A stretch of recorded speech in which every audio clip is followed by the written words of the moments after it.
and the picture was taken seven years ago.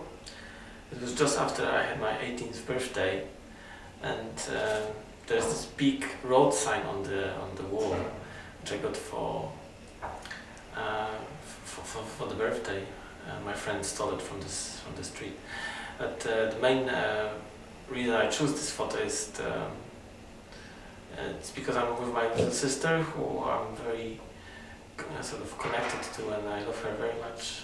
And I don't live with her anymore because she's 13 years younger than me. So when I was 20 years old, I moved I moved to England from Poland, and she stayed in Poland. She was 5 or 6, something like that. And I miss her very much, and this picture shows it's very good, this sort of description of how our connection strong is.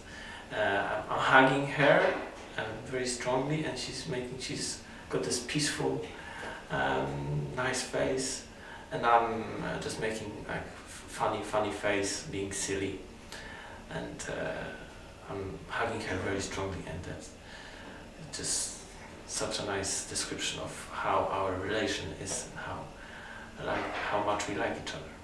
Okay, my photo is a photo of my parents taken in about 1985, and I think it was taken at a party because in the background it looks like there's a sort of party scene going on, and there's this really kind of beautiful 80s quality about it, which is a bit sepia. All the colours are sort of a bit browny, orangey yellow, and they're both wearing grey. And my mum is on the left and my dad is on the right, and they're looking into each other's eyes, and you can see my dad more full front on and my mum is slightly kind of to the side. And my mum, she's got short hair, but there's kind of random little long bits that come down to her neck, and she's just wearing a little bit of makeup, but she looks really natural. And my dad's kind of got slightly longer hair, and it's a bit bushy and unkept, which is quite funny. And he looks so young, and they both look the same as they look now, but just a lot younger. And they're both really good looking people.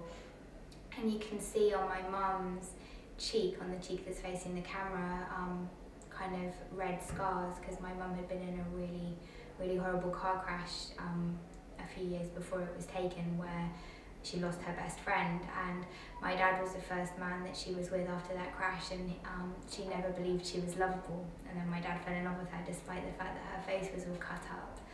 And this photo means a lot to me because it just really captures their love. It was taken off guard, it wasn't posed. Someone at the party took it when they weren't realising mid-conversation, and my parents are now divorced. And so when I was younger, and the divorce was happening, I used to look at the picture to remember when they loved each other. I have a photograph which was taken on a West African beach. It comes from a time when I took a trip to West Africa, and that photograph brings home that trip to me more than any other, and also is poignant for other reasons, I suppose. It's quite a simple picture. It's a boy walking past a beach hut, and it's taken in Sierra Leone on a beach just outside the capital called Freetown, and the beach is called No. 2 River Beach.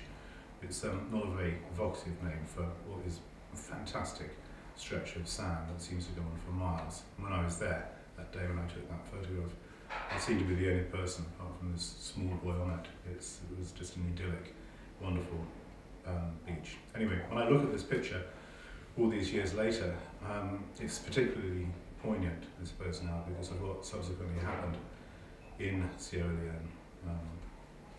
Later with little children just like that, having their limbs amputated and be forced to become boy soldiers. And sometimes when I look at that picture, I wonder what happened to that small boy, whether he got through it all okay. I hope he did.